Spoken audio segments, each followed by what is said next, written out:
Obviously, help always lead to CBM. No. Hydrocarbon exploration licensing policy. Hydrocarbon exploration licensing policy. Okay, fine, listen here. Just 2 points I will be emphasizing because this policy has come into force. Okay, what exactly here where this policy is different from the previous policy? Come on. That is, what is National Exploration Licensing Policy or New Exploration Licensing Policy, NEL, and it is HELP. Both are for hydrocarbons. But distinguishing features, please listen, of HELP as compared to NELP are two. First is unified licensing system and second is open acreage licensing policy. In most probably he will be asking question on open acreage licensing policy. Unified licensing system, here I will be just drawing an analogy with the unified licensing regime in the telecom sector. What is unified licensing regime in the telecom sector? Like under one license, the telecom operator can provide all types of services.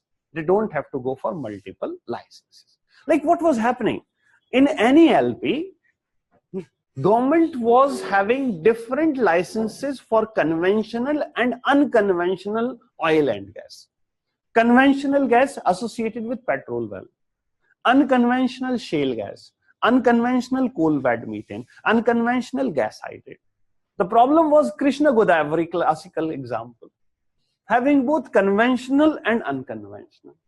And you know Krishna Godavari is with, you know, Reliance. And nobody can offend Reliance in the country.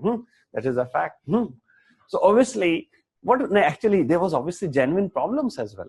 Say for example, I have got the thing for conventional gas, but I don't have the technology to extract shale gas from there. Then obviously there is going to be a lot of technicalities if some other operator comes up over there, or else I will not allow someone else and the resources will not be utilized. So unified licensing system means government will give one license for one block, and under that all type of hydrocarbons, oil, gas, conventional, non-conventional, that includes shale gas, coal bed methane, gas hydrate, will be explored and produced by one operator. Is this clear? You don't have to go for multiple points.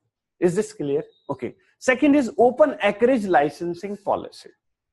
Open acreage licensing policy, why it has been adopted actually? Here in this case,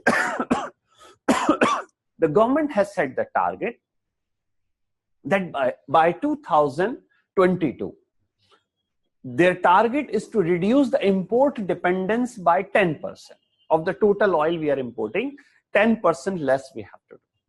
And to do so, obviously, you have to increase the domestic production. It's as simple, that's simple logic, not science. And obviously, what is the target? To double the domestic production and reduce the import dependence by 10%. With this objective, only with this objective, open acreage licensing policy has been adopted. What is open acreage licensing policy? It is like this. Say, for example, you are an oil and gas exploration company. Okay, fine. You got the license from particular block from the Directorate General of Hydrocarbons in the country. Fine. And then same Directorate General has put up the details about the possibility of hydrocarbons about 26 different sedimentary basins of the country. But they are not yet given to anyone else. Is this okay?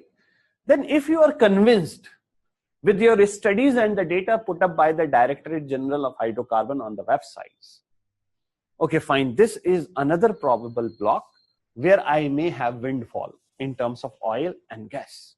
So what you can do, you can approach the government that sir or ma'am, whosoever is the ministry, right now you have to use the word sir because Mr. Dharmendra Pradhan is there, that please put up this thing on competitive bidding. It's not directly it will be given to you.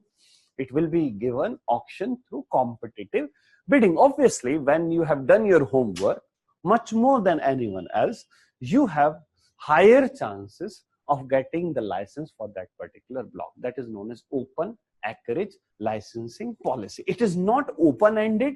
It is only for those basins for which the Directorate General of Hydrocarbon has given the detailed information on the website. What is the mandate?